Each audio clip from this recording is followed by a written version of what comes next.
5 साल हो गए थे सऊदी में काम करते हुए।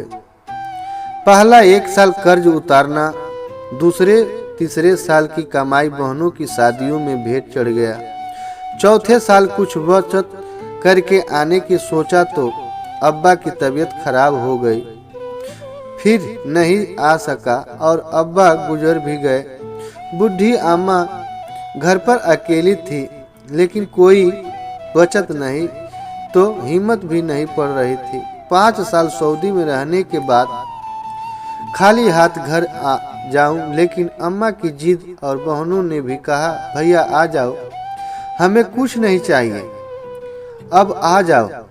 कहा तो हिम्मत बढ़ी, कुछ उधार बाकी करके टिकट लेके वापस आ गया कि कोई बड़ी जिम्मेदारियां तो है नहीं, अब यह कुछ कर लेंगे।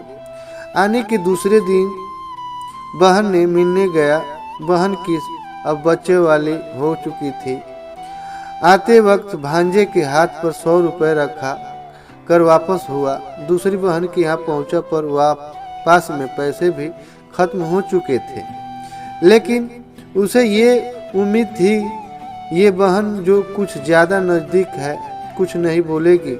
वहाँ से वापसी होने पर भांजे के हाथ पर कुछ नहीं रखा पाया। घर पहुँचने पर अम्मा ने बताया कि इस बहन का फ़ोन आया था।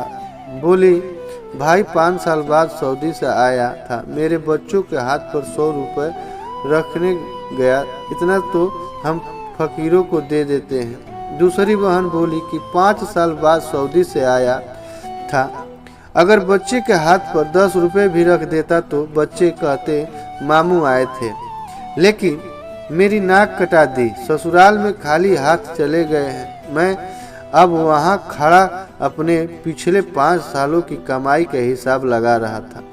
कहानी आपको अच्छी लगी हो तो सब्सक्राइब कीजिए, लाइक कीजिए, कमेंट कीजिए। जय हिंद, जय भारत।